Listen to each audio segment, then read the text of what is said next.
It is time for another session with Mindset Coach Andre Nel as we become unstoppable in life and also get to know the mind a little bit better. Andre, nice to have you with us again. How's it going? Oh, it's going great. It's been a wonderful week. Just like the last few weeks, I'm really happy, and I'm happy to be here again, having this conversation with you and spreading knowledge to all who are listening. Because knowledge is power. Exactly. And that's right. Knowledge is power. It is. Yeah. So the mind, Andre, how would you define the mind? Big question. I like it.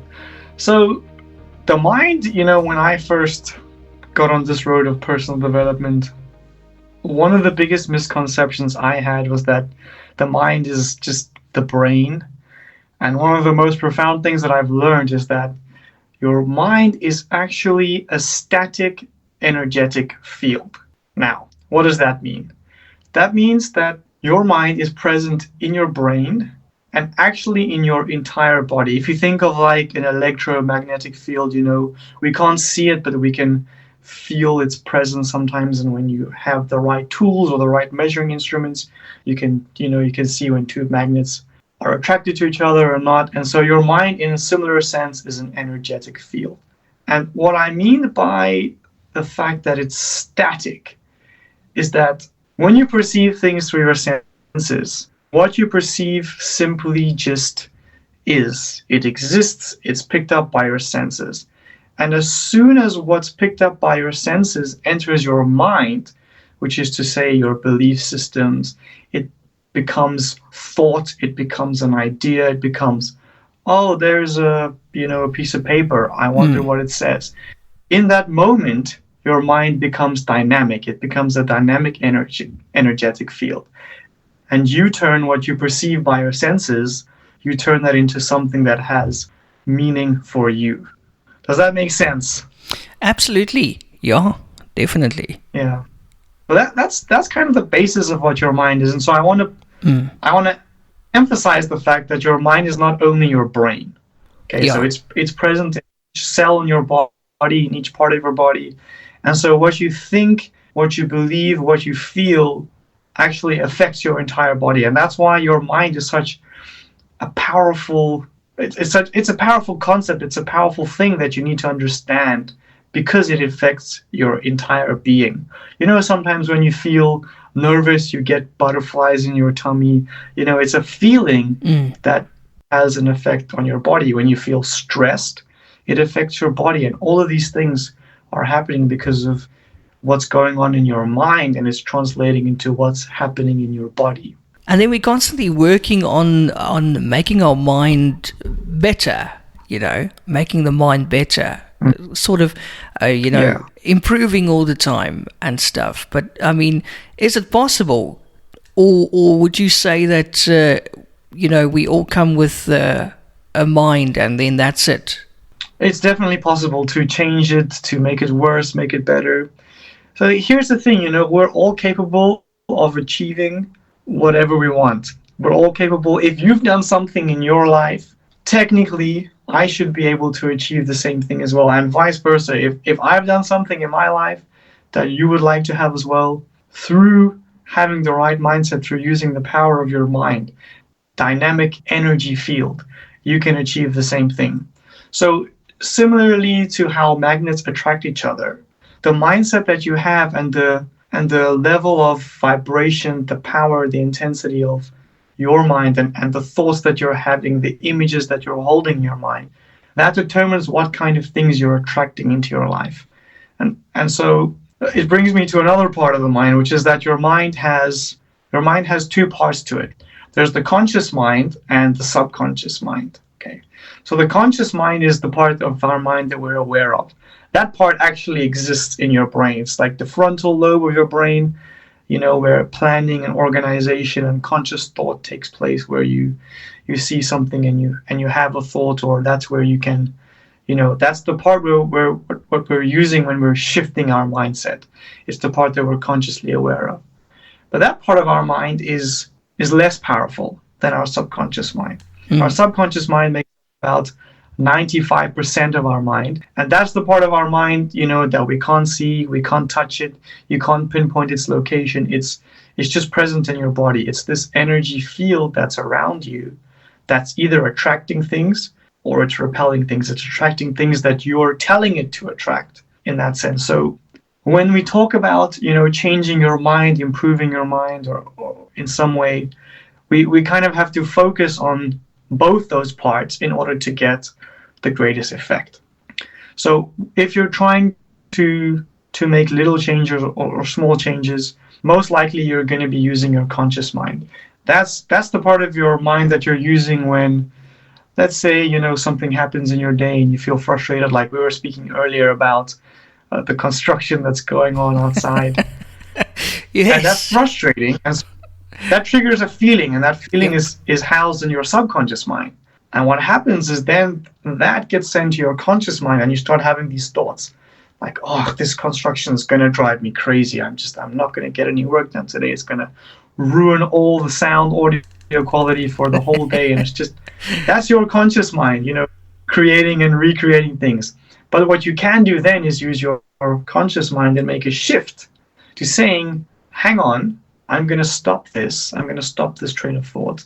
And I'm going to consciously, on purpose, by control, by design.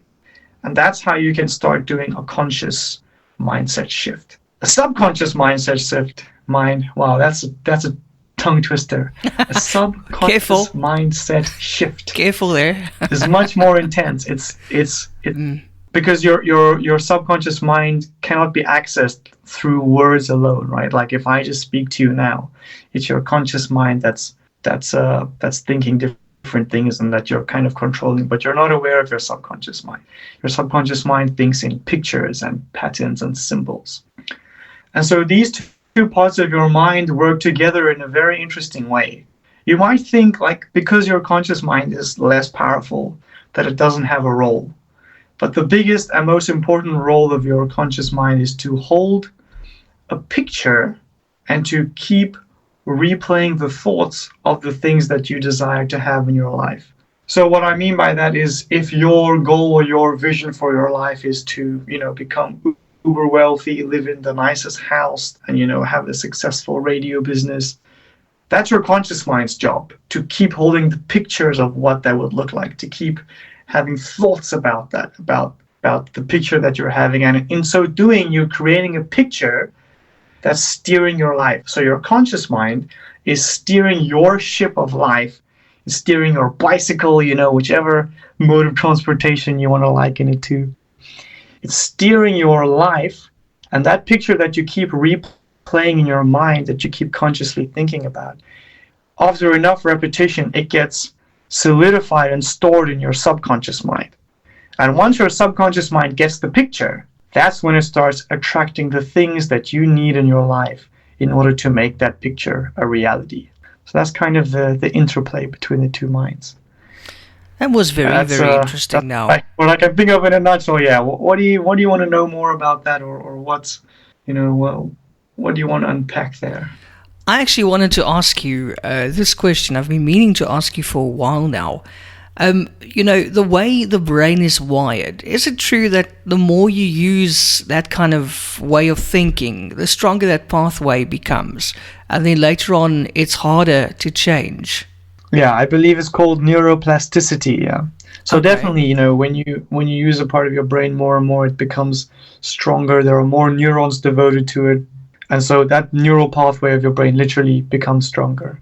I'm not 100% an expert in that field. I think it's more neurology, but I know that it's true. I don't know, the ins and outs of it, but that's definitely true.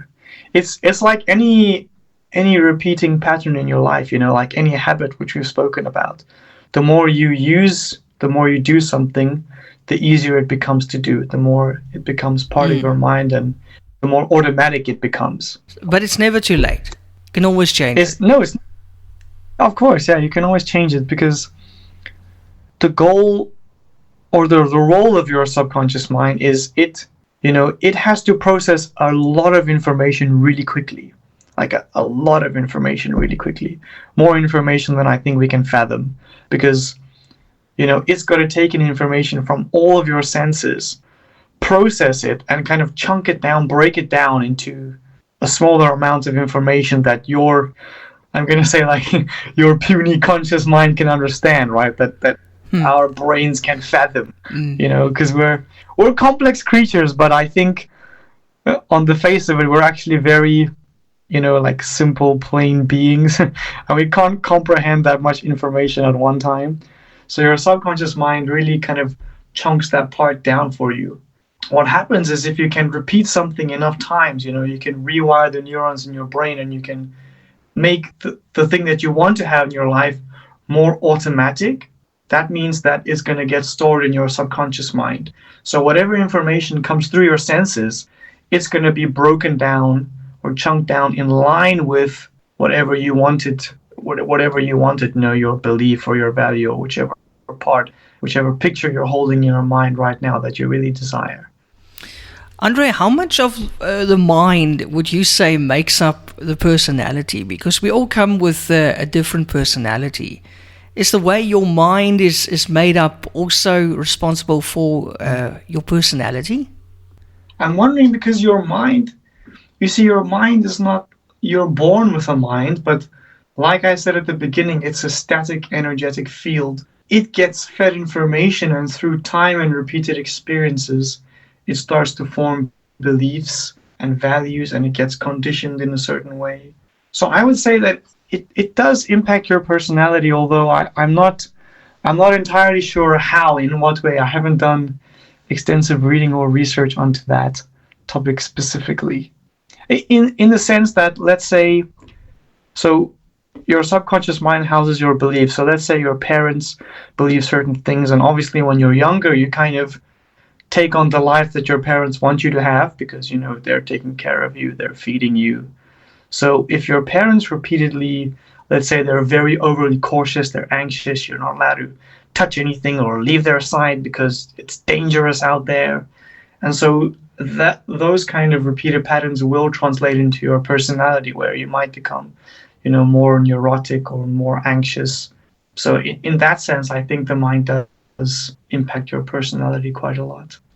So you're also saying that a lot of the stuff we hear and see as children definitely impacts the mind and the way we go forward in life as adults. Yeah, absolutely. Even from in the womb, it's been recorded and studied that certain sounds and certain beliefs can start forming in the womb already. Even traumas that your parents go through while you're, if your mother goes through a trauma and you're obviously in her womb, then it can affect you in a lot of ways. There's some of the therapies that I do and that I was taught, actually, they rely on, or they're open to traumas that happen while you're in the womb already. Because as soon as you're alive, your heart's beating, that means you have an energetic field. Physics, you wouldn't think that physics and the mind actually, have a connection, but actually it comes down to quantum physics. Like, we're all made of particles that are continuously vibrating. And so we are in connection with everything around us. And what happens to the people around us, especially, like when you're still in your mother's womb, you're very much a part of her body. You're a part of her feelings, her life, her mind. What happens to her affects you as well, because we're all energetic beings. We're particles that are vibrating and that are being attracted or repelled to and from one another. So I know it's like a big concept to think about it, and it can be easily dismissed, but definitely what happens to you in your womb, early childhood has a huge impact on your mind, because it already creates the belief structures through which you filter everything in your life. Andre, do you believe it's possible to read someone's mind? I don't think so, no. I think you can pick up their body language, you can, if you know them well enough, you might know that something's off, but reading someone's mind, I'm not sure, yeah. It's very, very interesting, because, like I said, your mind is not, especially your subconscious mind, it's pictures, it's symbols, it's patterns, and it's energy. So I don't think humans are capable of like, measuring energy in the sense that some other instruments or tools allow us to measure light and sound and all of these other things that exist. They're very real. We know they exist in our universe and on Earth, but we can't perceive them. Does that make sense? Absolutely. And Andre, like with people you're close to, you can tell when something's off, right? You can tell, let's say, your brother or your parents. You can tell if something's not right. Yeah, exactly. I think what it comes down to is like, because when you're not feeling good, when you're in a negative emotional state, the particles that you're made up of, they're vibrating slower and slower. So their frequency is lower, which means they're attracting things of lower frequency. And you can tell, we are energetic beings, just like we can have a conversation from like thousands of kilometers away, and when you're happy and laughing, I can feel that excitement and I feel happy and laughing. Like we pick up that energy. Yeah. And I would say that's one way we could potentially read each other's minds. We can at least exactly. That's a good point. Feel each other's energy. The energy. And I don't know exactly how to describe it. You're stumping me with that question. But I think we can, in that sense, we can read each other's minds. Yeah, it's all about the energy. Energy is so important. I don't think people realize that, how important energy actually is. Yeah, absolutely. It's something that, it's a path I never thought I would have gone down when I'm studying the mind and when I'm reading all these books because I'm continuously trying to learn and grow and develop my knowledge. Then you start reading about energy and spirit, and we've given words to things. And we've also given meanings to words that describe things. And everybody, thinks of these words differently. Like when I used to hear spirit, I would just think that's a load of toshwallop. That's like some, what is a spirit, But some people just call the spirit energy, we just have different words to mean things. But energy is very real. It's very real, whether you're, whether you call yourself a spiritual person or not, or whether you're religious or not. We know that energy is real, and whatever you choose to label it, it exists. And that's why you can walk into a room and like when somebody's speaking about you, or where they're like, oh, hush, hush, hush, Eon just walked in, speaking about him. You can feel that. That's your mind, that's your mind picking it up. I'm not sure, how else to describe it. I don't know how you think about that specific kind of concept. No, I actually share your sentiments, Andre. Very much so. Yeah. Yeah, it's very interesting. There's like I told you, there's a lot we can unpack about the mind, because it's something that we have so little understanding of, actually. I was speaking to my mother about this yesterday, actually, because I wanted to translate some of the things I've learned in English into Afrikaans, and a lot of the words they don't mean the same thing if you translate them into Afrikaans, just because of culture and the true. Like what is the mind in Afrikaans? You can speak Afrikaans, right? What is the mind? Well, dis nie die brein nie. So dis die. Nee, dis nie. Oh my gosh! Now you actually you got me. Hold on. So the mind, if you could read my mind, as jy my... Nee, listen, I don't know. What is the mind in Afrikaans? So a word that might come up with you is gedagtes, right? Thoughts. Yes. I kan jou gedagtes lees.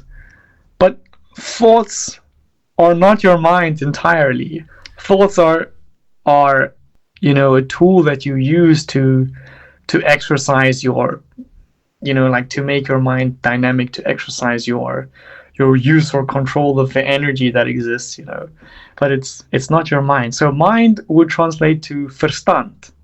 Yeah. In Afrikaans. However, it's not the same. For example, the mind is verstand. What is your subconscious mind in Afrikaans?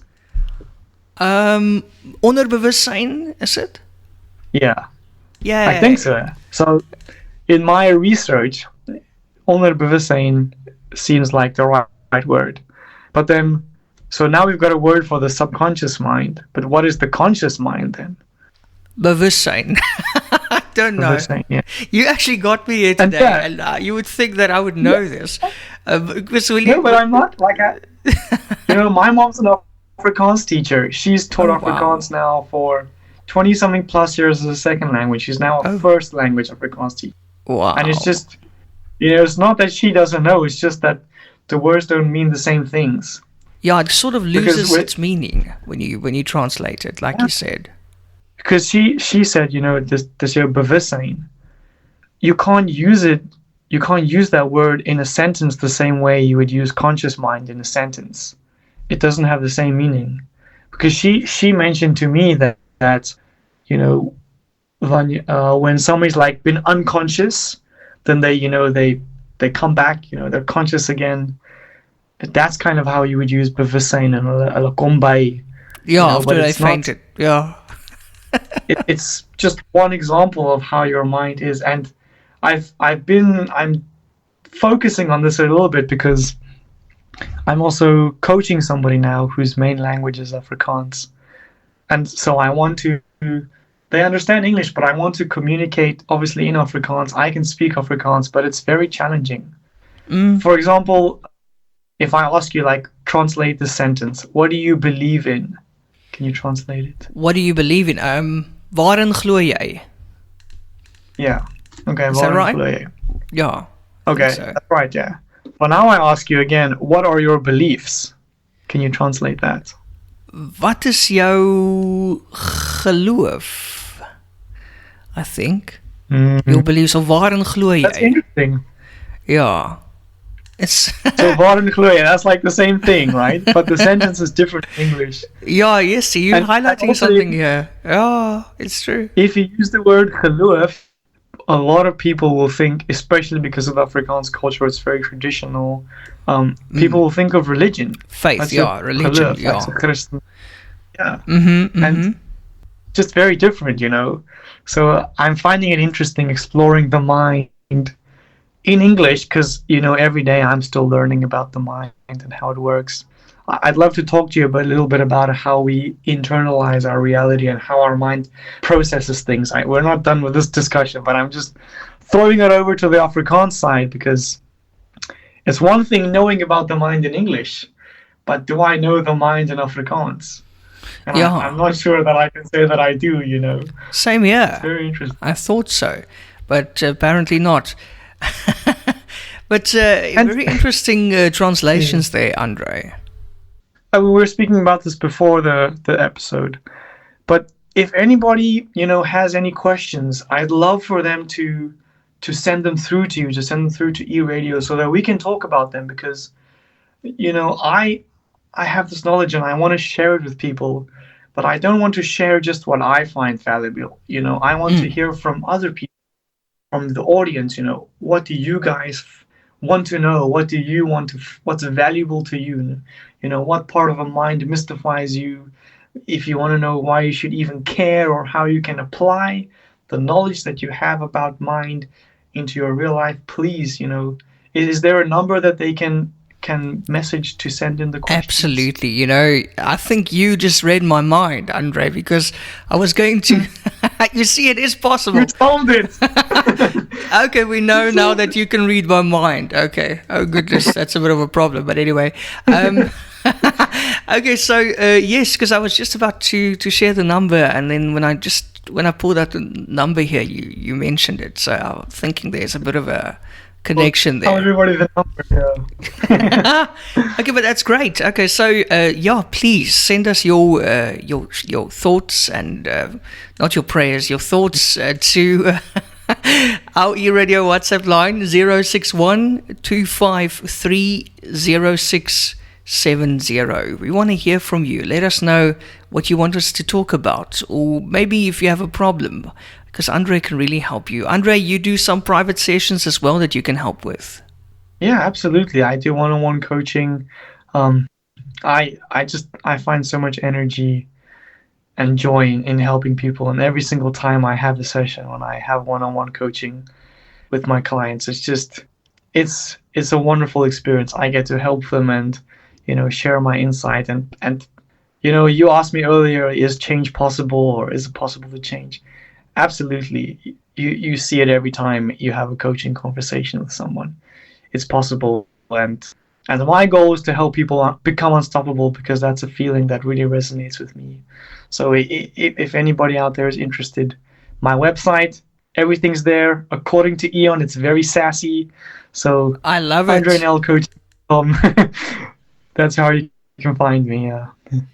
Awesome. Andre, thank you so much. Next week, the mind continued, because it's such a big topic, and so much to explore on the mind. So until next week, then, I think we should actually play out this episode with that song, If You Could Read My Mind. Maybe the more modern version that was released of that song. Yeah. It was originally done by Gordon Lightfoot. Yeah. Oh, really? Yes. Yeah, that was like the 70s, I think, 60s or 70s. Oh. And then there was this group who came out with it, I think Stars on 54 or something. And then they brought out this like newer version of If You Could Read My Mind, like a dancey version. We'll probably play that one. Okay. It's more suitable for the audience. Let's play out with that song. That would be great, yeah. Either that, either that or some Star Wars, I'm picturing like the Jedi, Jedi oh my goodness. The Star Wars theme song. Okay, we'll do that next week. Awesome. Awesome, Andre. Right. Thank you so much. Until next week, wishing you a wonderful rest of your week. Nice short week here in South Africa. Wonderful. Enjoy your week as well, and I'll talk to you soon. Thanks, man. Bye-bye. Bye-bye.